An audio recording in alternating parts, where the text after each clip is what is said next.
Ja, välkommen till Kungliga Vetenskapsakademin och den här presskonferensen då vi ska presentera årets Nobelpris i kemi. Welcome to the Royal Swedish Academy of Sciences and this press conference when we will present this year's Nobel Prize in Chemistry. We will keep to our tradition and begin the presentation in Swedish and then continue in English. And you're of course welcome to ask questions in either language later on. Jag heter Hans Sellegren och är ständig sekreterare här på Kungliga Vetenskapsakademin. Och till höger om mig sitter professor Heiner Linke, ordförande i Nobelkomiteen för kemi. Och till vänster om mig sitter professor Johan Åkvist, ledamot av Nobelkomiteen för kemi och expert inom ämnet. My name is Hans Sellegren. I'm the Secretary General of the Royal Swedish Academy of Sciences. And to my right is Professor Heiner Linke, Chair of the Nobel Committee in Chemistry. And to my left, Professor Johan Åkvist, a member of the Nobel Committee for Chemistry and expert in this field. Årets pris handlar om livets kemiska verktyg, proteinerna. This year's prize is about the chemical tools of life, proteins. Kungliga Vetenskapsakademin har idag beslutat att tilldela 2024 års Nobelpris i kemi med ena halvan till David Baker, University of Washington, Seattle, USA, för datorbaserad proteindesign.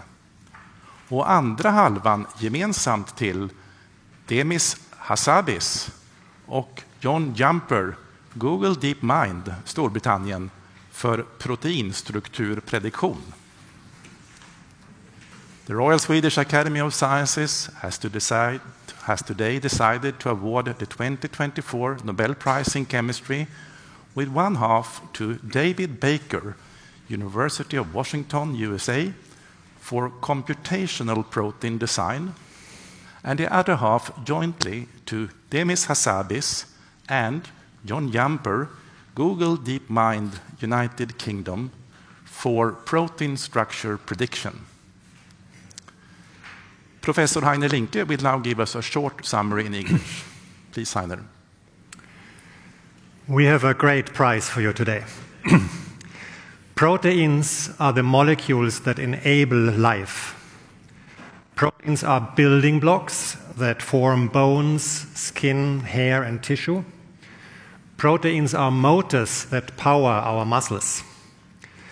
They are the machines that read, copy, and repair DNA. They are the pumps that keep our neurons in our brain ready to fire. They are antibodies that enable our immune response, sensors that our cells use to communicate, and hormones that regulate all the cells in our body. A protein consists of hundreds or thousands of atoms. The protein's biochemical function is determined by the precise position of each of these atoms in space relative to one another. To understand how life works, we first need to understand the shape of proteins.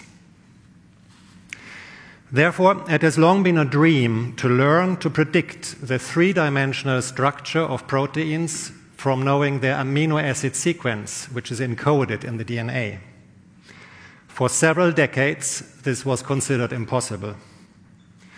4 years ago, in 2020, Demis Hassabis and John Jumper managed to crack the code.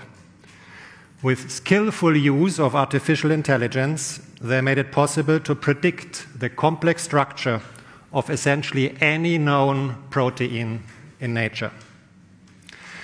Another dream of scientists has been to build new proteins to learn how to use nature's multi-tool for our own purposes. This is the problem that David Baker solved. He developed computational tools that now enable scientists to design spectacular new proteins with entirely novel shapes and functions, opening endless possibilities for the greatest benefit to humankind. Thank you, Professor Linke. And Professor Åkvist, are you ready to give a more detailed presentation? Yeah.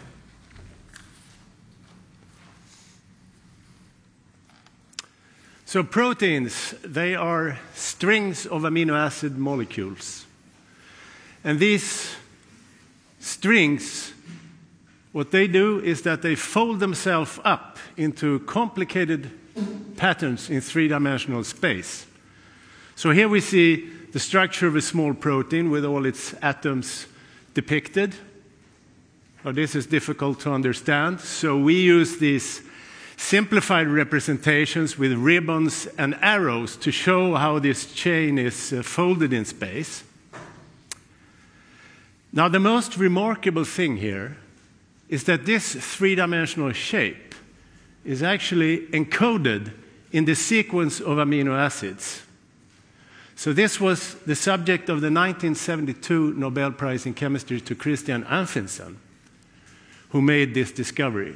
So if the three-dimensional structure is encoded in the sequence of amino acid, it means that we should be able to predict this three-dimensional structure just from the sequence of amino acids. And this is what protein structure prediction is all about, to use the sequence to predict the three-dimensional structure. Now we can also turn the problem around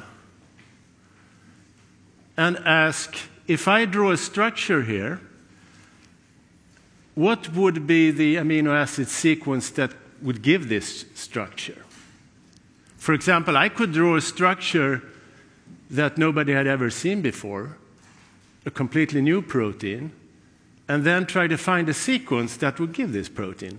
Then I could go to the lab, I could make this sequence, and thus I could make completely new proteins that have never been seen before in nature. So this is what protein design is all about, creating completely new proteins. So this year we're awarding discoveries in these two areas, protein structure prediction and protein design. And as you will see, they are tightly knit together. Now, the design problem was solved first. In 2003, David Baker and his colleagues drew this protein, which had never been seen before. There existed nothing like it in nature. And then they had written a fantastic computer program called Rosetta that tried to find a sequence that would give you this structure. So here comes the sequence that Rosetta typed out. You don't have to remember it, but it's written in the one-letter amino acid code. So they went and made the protein, and then they used X-ray crystallography to determine what it looked like. And it turned out to look almost exactly as predicted. So this was the big breakthrough in computational protein design.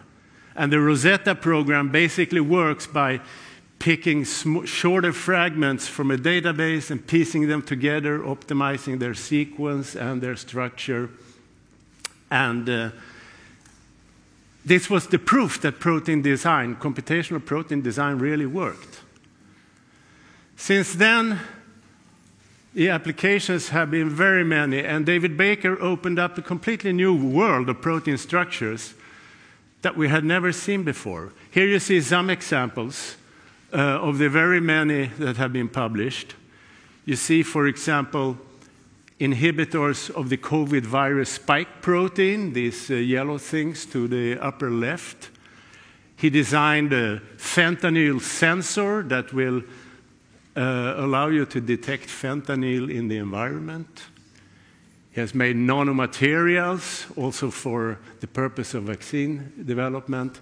It's a mind-blowing development, and it's almost as if it's only your imagination that sets the limit for what you can do here. Okay, back to protein structure prediction. The other half of the prize. Now, this is a very difficult problem, because even for a moderate length amino acid sequence, let's say 100 amino acid residues, there are an astronomical number of possible structures. So it's clear that you need computers to try to solve this problem as well. Now, the accuracy of protein structure prediction was pretty low for many years. So you can see from this graph, up until 2016, it had barely reached 40% accuracy. So this field was moving slower. But then something happened in 2018, and particularly in 2020, when the program AlphaFold 2 was published. It was published the summer of 2021. The results came in 2020. So this work was led by Demis Hassabis and John Jumper at the DeepMind company. And AlphaFold 2, which had a predecessor called AlphaFold 1, that already was a step forward. But AlphaFold 2 reached now almost 90% accuracy. So this started to be compatible with experimental errors in structure determination. So it was an enormous breakthrough. How did they do it? Well, they used neural networks and deep learning. So for those of you who were here yesterday, you know all about this. And AlphaFold 2 is an ingenious piece of neural network design. I will briefly try to tell you a little bit about how it works. So it makes use of sequence databases. There is a database of all known protein sequences, about 200 million sequences. There is a database of protein structures.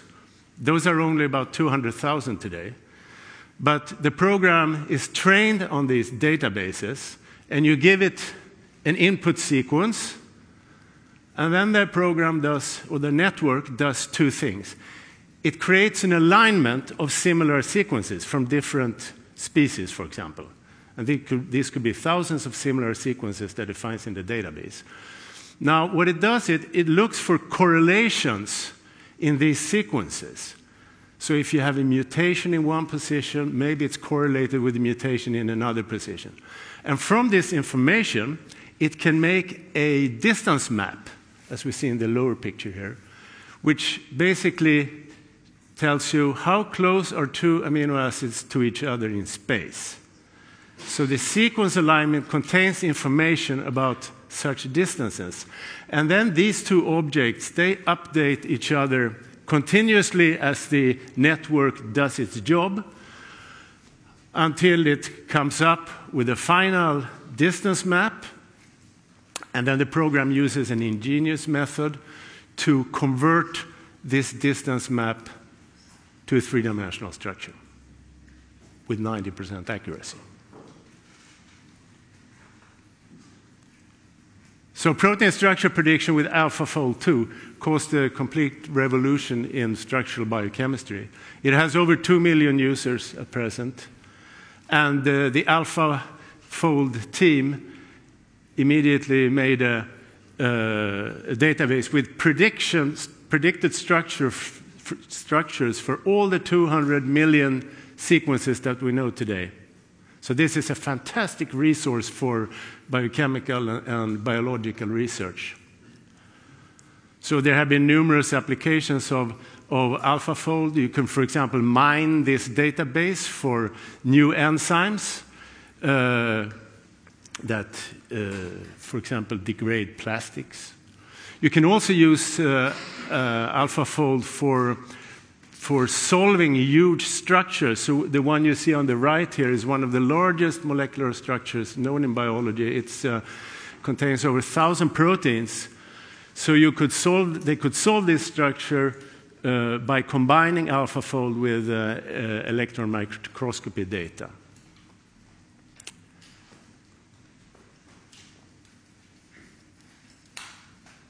So the impact of this year's prizes in protein design and protein structure predictions are truly huge, and the results are spectacular. So I would just leave you with a message that in order to understand how proteins work, you need to know what they look like. And that's what this year's laureates have done. Thank you. Thank you, Professor Åqvist. We shall see now if we have one of the laureates. Professor David Baker, are you there? Good morning, and please accept our warmest congratulations to receiving the Nobel Prize in Chemistry. Thank you very, very much. Deeply honored.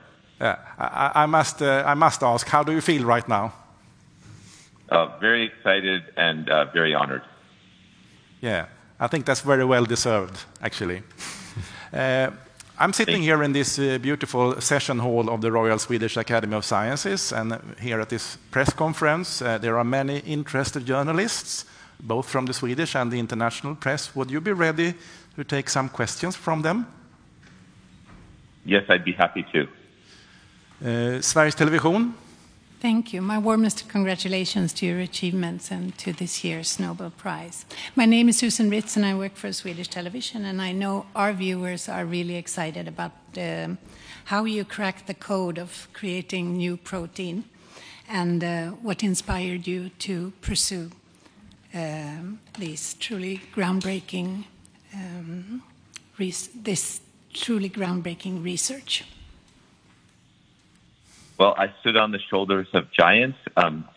My colleagues Steve Mayo and Bill DeGrotto had already shown the signs that protein design was possible. And I also have had throughout my career absolutely wonderful colleagues to work with. Brian Coleman came to my group and we started working on protein design. And that led to Top 7. So I would say I've been really deeply inspired by the others in the field and by the people I've worked with. Thank you. More questions from the audience here? Yes, please. Hello, Bogdan Radajewski from the Polish television. Congratulations, Professor. The thing that we're all very excited here, obviously, is the connection to yesterday's prize in physics. And that connection are neural networks and deep learning and, well, basically artificial intelligence and its role in modern science. How would you describe your opinion about the importance of the development of AI for the future of sciences, given your discoveries? Thank you. Yes, I think it's tremendous. I and my colleagues have been working on protein design for a number of years, and really with the breakthroughs made by Demis and John on protein structure prediction, really highlighted to us the power that AI could have. And that led us to apply these AI methods to protein design, and that has greatly increased the power and accuracy. So our new AI methods are much more powerful than our previous traditional scientific model methods. So I think, and I'm really excited about, I think all the ways in which protein design can now make the world a better place in health, medicine, and really outside in technology and sustainability. Yes, please. Hi, I'm Anneli Megner on Swedish TV4. Congratulations. I would like to know which one is your favorite protein and also what it does in the body and why it's your favorite protein. Oh, that's a good question. I love all the proteins, so I don't want to pick favorites, but I can tell you about one that we designed during the pandemic that protects against the coronavirus. And I've been very excited about the idea of a nasal spray of little design proteins that would protect against all possible pandemic viruses. So you, So you mean the fungus-like protein on the coronavirus? Is that the protein you're talking about? Well, it's a completely designed protein, completely new protein that blocks the coronavirus. Okay. More questions? Yes, please, over there in the back.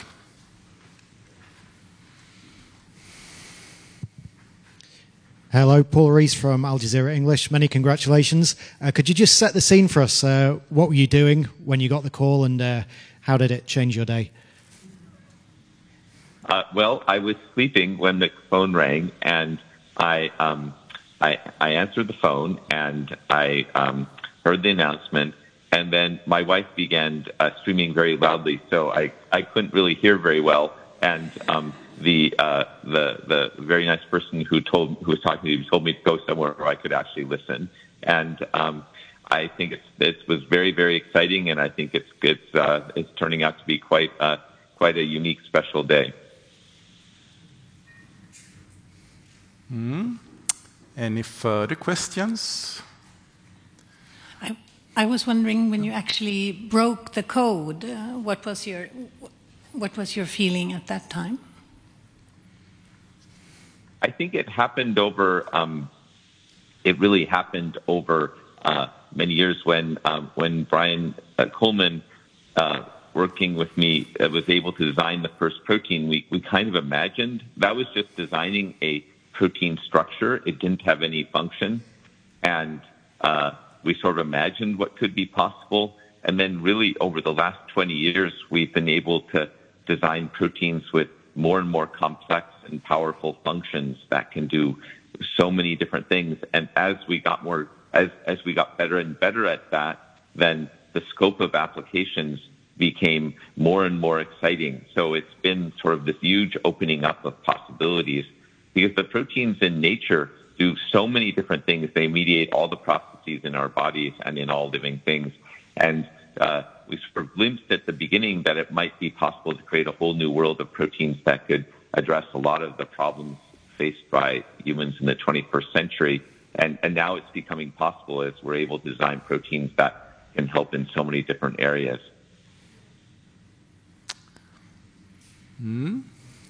Yeah, final question here. Yeah, so another question, because I'm wondering, were you surprised actually by the decision? Because in the predictions for Nobel Prizes this year, you were mentioned as a strong candidate for the Nobel Prize in Physics, given the AlphaFold's reception in recent years. So did it come as a surprise for you, or were you expecting a fall from the Nobel Committee today? It was a surprise. I definitely heard the things on the, that people were talking, but still it was very surprised. And I just really want to thank my family, my wife, Hannah Baker, my parents, who I called right after I got the call, Marcia and Marshall, who I'm very excited will be able to come to Sweden with me, and my children, Amanda and Benjamin.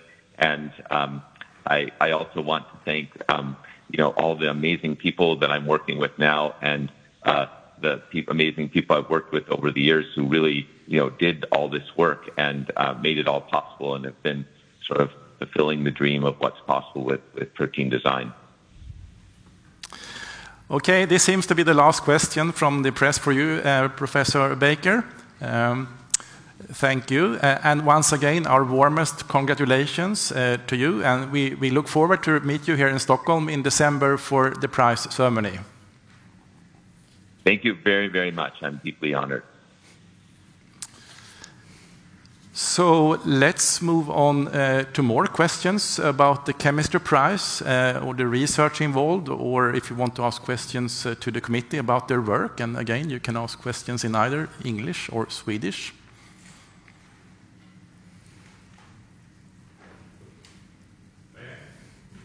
Please.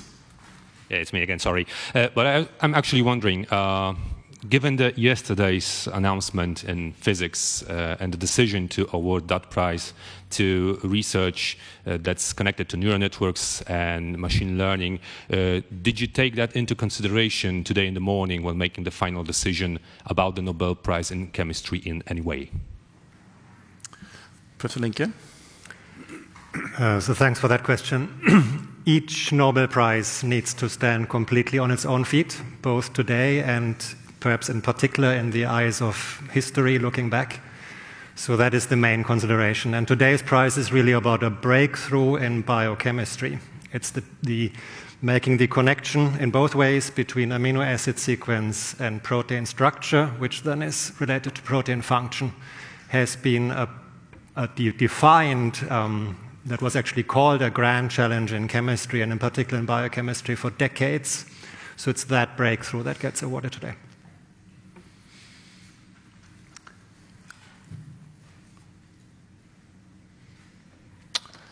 Yes, I don't see any further hands here. By that, thank you for your interest. We hope to see you back here next week on Monday when the Academy will announce the Sveriges Riksbanks Prize in Economic Sciences to the memory of Alfred Nobel. Thank you.